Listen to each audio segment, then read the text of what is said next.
My guest today is Lydia Haworth. She does henna tattoos for individuals, groups, weddings, and events. She loves being able to share her art and bring people joy and confidence through it.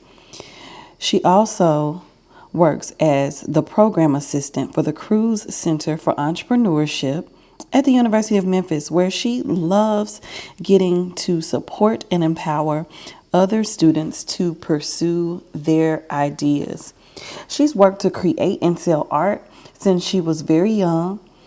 When she started to lean into doing henna, she found that there was a big market for it and could see it steadily growing as a business. Now, she has regular clients and has started selling even more of her art.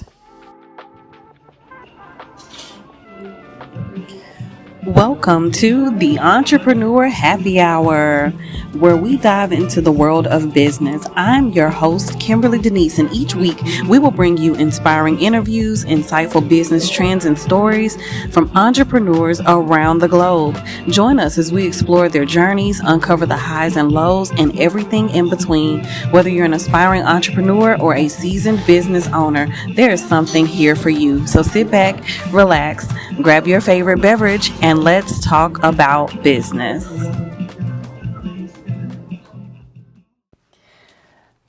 Lydia, thank you so much for being here today. Thank you for having me. Yeah, it's early in the morning. I've had 4 shots of espresso. You got me beat. So I am ready to dive in. So you know the name of the podcast is the Entrepreneur Happy Hour. Our tagline is grab your favorite beverage and let's talk about business. What is your favorite beverage? Well, since we are early in the morning, I'm going to say anything with caffeine. Okay. Coffee this morning for sure, but just trying to stay awake throughout the day and the craziness of life as what it is right now. Yes, I love that so much. Okay, so this next question, still an icebreaker. What's a fun fact about you that most people don't know? I used to coach volleyball since I got my little Coach Lydia mug today. I used to coach volleyball for a while. I played volleyball back in high school and middle school, and then coached some through high school and beginning of college. Really? Yeah. As long as I've known you, I did not know that about you. Most people don't. It's something that I was really involved in, and then when my business started growing, I kind of stepped away from it just because I didn't have the time to do it. But yeah, I've coached with Woodland Presbyterian and the homeschool organization, and I also coached at FACS for a while. I love that. Yeah. That is awesome. So one of the things I love about this podcast and all of the people that I get to meet, sitting here with you face to face in Memphis recording this episode, and I just love that we've connected through the entrepreneur ecosystem in Memphis, right? So, you know, we've met, I've been your facilitator for a program, I've gotten to know more about your business, your background, right? And you've gotten to know some things about me personally and professionally. So I'm just really excited to dive in because even though I think I know these things about you on paper, I feel like I'm just going to be inspired all over like I was the first time that I met you. I hope so. No pressure at all, Lydia. No pressure. All right. So this first question, well, before we get into that, first, I want to make sure that everyone knows what it is that you do. I love all of the different guests I've had on, their background, their businesses. So I would love for you to first share a little bit about your business, how you got into it, and what you love the most about what you do. Yeah, so my business is Henna by Lydia. Hate the name of it. Would not have named it that if I knew it was going to be a business. It actually started, I used to do special effects makeup kind of when I was in high school. I had moved out to Memphis in my sophomore year. I didn't really have a whole lot of friends, and it was summertime. Now no one was in school. We hadn't started sports yet. Spent a lot of time in my room just doing makeup of myself and taking pictures of it and posting that on a social media called Faces by Lydia. So when I transitioned into starting doing henna and just falling in love with body art as a whole, I created another profile as Henna by Lydia. And it all just really started as something of me wanting to share my artwork, and it just blossomed from there, people reaching out. And while I didn't have a whole lot of people wanting to get their makeup done by me, had a lot of people who wanted to get their henna done. So now it's to the point where I do individual appointments, parties, events, weddings, festivals, and all 9 yards. That is awesome. I love that so much. And I've seen your work, and you've even expanded beyond some of the body art things, right? Yes. Tell us a little bit more about that. Yeah, so actually that was kind of one of the biggest benefits that I've had of getting involved in the entrepreneurial community and actually realizing that what I do is entrepreneurship, because that was a big disconnect for me of like both myself and my family just kind of looked at this like, oh, that's a nice little hobby you have there, but let's focus on stuff that's really going to make you money. So getting into it, I never, like I said, never considered it entrepreneurship. It wasn't until somebody kind of rephrased it to me of like, oh, you have a side hustle, you want to be your own boss, like that's entrepreneurship. So once I finally got into the entrepreneurial community, I started getting the more advice of kind of seeing a business model canvas and also just walking through what it looks like to have multiple revenue streams. So as business has grown and I've started to get into more festivals, I started to think about, okay, I have people waiting in line to get henna for 15, 20, sometimes 30 minutes, which is wild to me that we've gotten here. But I was like, what else can I sell to them while they're there? Which I'm not trying to be greedy with it, but I was just trying to consider like, how can I grow my business from here while it's just me? Like I'm the only artist. I haven't figured out a way to bring on another henna artist yet. So that's when I started expanding into paintings. I've always loved painting, but I've always felt like it takes me too long. The paintings that I do, the typical acrylic paintings I do, I feel like it takes me too long to really sell them for a reasonable price. I'd rather just keep them for myself. But I can do henna really quickly. So I was like, let me try and find a way to create paintings that have this henna design. So henna comes in a cone and it's kind of piped on like icing on a cake almost. So I was like, let me find a way to get paint into this cone so that I can pipe these designs onto canvas really quickly and sell them for, more reasonable, 20, 30, 40 bucks. So that's what I started doing, and I've honestly reached a point where the demand is higher than my time is to make, or my ability is to make the paintings, which is a great problem to have. But yeah, I've started expanding into paintings and notebooks, which has been really fun. I love that. I love that you've taken something that you love, that you found demand for, and you created this way to scale, if you will, right? But also make it more sustainable. I think a lot of times when we just think about ourselves in entrepreneurship and, oh, I can do this, and we don't begin with the end in mind, we can burn out really quickly. Yeah. But how cool that while people are maybe waiting in line to get something done, there's some items they can be looking at, they can shop and all of that. So I think that's a really cool way to get your work out there. Yeah, what I found too is that it really draws people, like especially at festivals and events, it really draws people to my booth. So it's something that kind of differentiates me from other henna booths, is that they don't usually have like artwork set out. So people being able to see that, it kind of draws them in, and they're like, oh, you do henna too. So it's kind of interesting. It definitely has turned into more than I anticipated when I first started doing paintings. I love that. That is awesome. And love following your page on Instagram and seeing all of the things that you're doing. Let's see this next question. What is the biggest challenge you faced when starting your business, and how did you overcome it? There's a lot of challenges. One, this is kind of a smaller one that has developed over time, but one of the failures that I reflect back on is the first event that I did, which thankfully it wasn't, I paid maybe 50 bucks for the booth. It wasn't anything crazy, but I got there and it was like it was some form of a craft fair. But the demographic was just like a lot older than my audience is. And I did not do well at all. We did very few hennas. I went in really excited and it just kind of did not go as I anticipated. So like realizing that I need to figure out who my market is and actually make sure that those are the events I'm going to, as opposed to just, going to whatever people invite me to, has been an interesting challenge. But also just kind of now, as I've been more into the business and gotten more into the side of it where it's traditional for different cultures, navigating that and being able to operate in a way that doesn't step on people's toes, but that also is able to kind of bring people's home away from home back here in America. Because a lot of people are getting henna done for their weddings traditionally, but there's not a whole lot of henna artists out here. So my first fear was that I was going to come across badly, that I was going to step on people's toes by just pursuing something that's not part of my culture as an art form. But for me, I really loved expressing art that way. I enjoyed making women feel beautiful through it. But then once I started getting into actually doing weddings like that, I started to learn that people are just thankful to have that piece of their culture brought here where they don't have access to it typically. But navigating that can sometimes be challenging. I feel that, but I love so much the diversity, that's there. The different people that you get to connect with and meet, and the different things that you get to learn. So are you freehanding when you do this? Are you using some type of template? Because you mentioned, weddings and traditional cultural things. And so I know that can be a tedious process because usually from what I've seen, it's like a full body almost. So are you freehanding? Are you looking at a picture? I don't know. In my mind, I'm thinking about like a tattoo artist almost and how so do you have some type of template? Girl, I just want to know. Yeah, no, it's a fair question. And a lot of people don't realize it either. It is pretty much freehand. So I do reference pictures mainly because there's a lot of different styles of henna.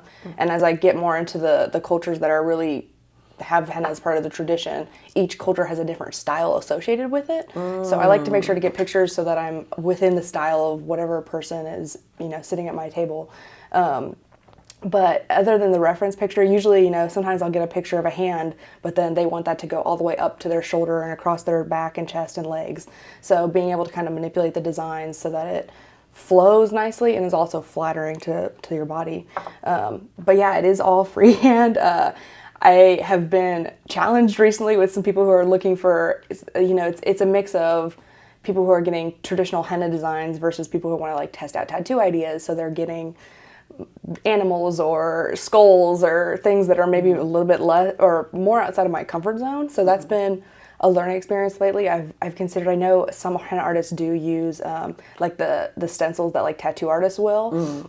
I haven't gotten there yet. As far as I am aware, you really can't henna, like you need clean skin to henna on, so I'm concerned that it wouldn't stain through a stencil, but it is something I'm considering trying. So but yeah, otherwise it's pretty much all freehand. Okay. That means you got some serious skill. I don't know if and then you mentioned earlier about like it's in a cone and putting icing on a cake. You got to have a steady hand and be very patient. It's funny too because sometimes my hands will shake terribly, and my roommate pointed this out to me. She helps me at all my events. She pointed out that she'll see my hand shaking terribly, and then the minute I go to touch henna to somebody's skin, it's like perfectly still. And I don't know what it is. It's a magic. I definitely have to be careful of like what I'm eating and drinking throughout the day to make sure I'm like hydrated and not going to be doing what I can to avoid being shaky, because it does make a difference for sure. I love that you just mentioned about what you're eating and you're drinking, and the most recent episode that has been published right before we're sitting down to do this, we talked a lot about nutrition and some different things, and so I don't think we talk about that enough in entrepreneurship about like, hey, it's us. And many of us, when we start, we're solopreneurs, and we have to take care of ourselves. And so I love that, you mentioned that we did start out, I talked about espresso, you talked about caffeine and coffee. But I guess how much of your time do you make sure that you're intentional about thinking about properly hydrating, remembering to eat, all of those things? So it's really funny that you brought this up now, because I'm in a period of just trying to live a healthier lifestyle, because that's something that I've kind of always put on the back burner between. So I do want to specify too, like I do henna part-time. It keeps me very busy and I do a lot of it, but I also work full-time. So between working full-time and trying to run the henna business and keeping up with the animals I have at home and trying not to trash my apartment, health has always kind of taken the back burner for me. So recently it's really been focusing on getting up early, going to the gym, making sure I'm going to the grocery store and cooking meals at home. And that's kind of been in the last couple of months, like my focus. So it's a challenge. And I think it's really great that you wanted to talk about that in entrepreneurship, because in fact, I was talking with a friend the other day about the same thing. Like it's exhausting for sure. I used to only focus on like, okay, if I know I have a really big event coming up that I'm going to be doing a lot of henna, making sure I have protein bars and little things throughout the day. But recently I've been trying to look at it more overall and not just, okay, let me just prepare for this specific event to not be shaky at, you know? So yeah, it's definitely a challenge to balance them all. For sure. And you mentioning protein bars and all of that, it just makes me think about time management too. I feel like when I'm going into a project, even though I know how much time and all of that, let's be honest, there's so much of the things that we do that are beyond our control.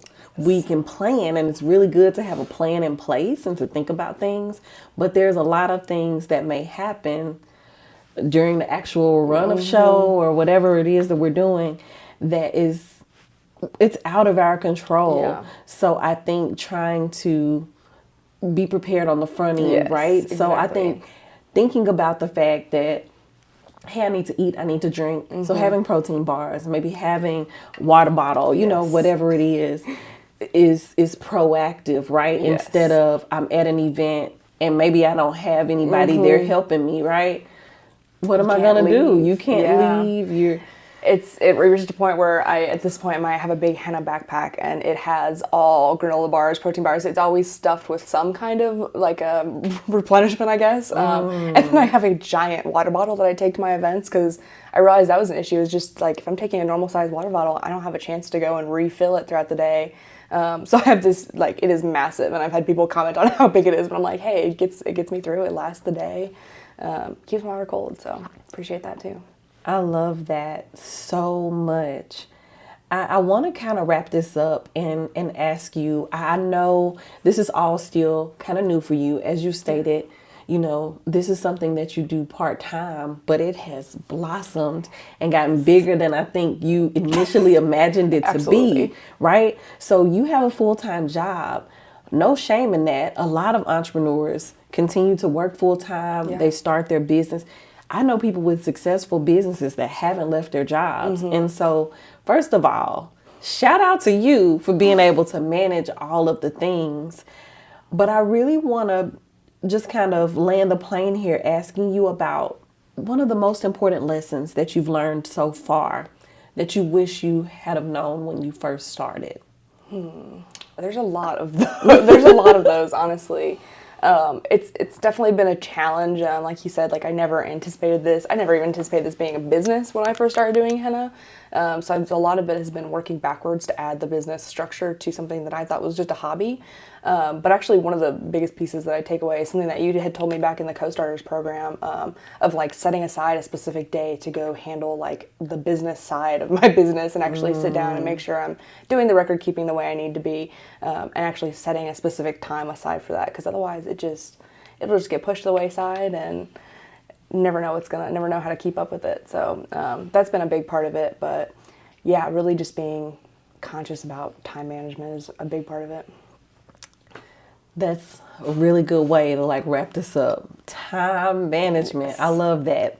Okay, so here's a new question that I tried out on the last episode that was published prior to this recording. And I think it went over pretty well, so I'm going to try it out with you. Okay. If you could have an entrepreneurial superpower, what would that be? Marketing. Marketing. That's been the hardest thing, and some of it's time. And that's one of the things that when I look at like the competitors I have in the area, which there's not a ton of them, but there's some of them that the skill set may not be all the way up, but they market so well and they're just consistent on social media. And for my business, social media is a huge piece of it. Like people love to see it, people love to watch it, or watch like videos of henna being done. But being able to be consistent with that is a challenge. So, and just knowing how to make things look, when to post, when to record, and actually keeping up with all that side of it has been probably the biggest challenge, of just being consistent with the marketing, and knowing what I need to do to reach my customer. So while I think I have some good ideas with it, I definitely, if I was going to have one superpower, it would be to be able to efficiently market. I love that. Marketing as a superpower. It'd be a great superpower. That's awesome. Thank you so much for your time today Yes. and for being here. Thank you for having me. The views and opinions expressed in this episode are those of the guest and not necessarily reflect the views of the host, Kimberlee Deneice, or the Entrepreneur Happy Hour podcast. This podcast is a project of the Flourishing Agency, LLC. And that's it. Thanks for tuning in to this episode of the Entrepreneur Happy Hour. A big shout out to our guest today. Thank you for sharing your incredible journey and insights with us. If you would like to connect with them, their handles are in the description. But also, if you go to our website, theentrepreneurhappyhour.com, you can find more information about them, be able to read a little bit about their story, and connect with them as well. We hope you found inspiration and valuable takeaways in today's conversation. Don't forget to subscribe and leave a review if you enjoyed this episode. Stay connected with us on social media and visit our website for more episodes, sponsorship opportunities, and upcoming pop-up events. Until next time, make sure that you are chasing those dreams, and remember that success is just one step away. All right, that's it. Until next time, cheers.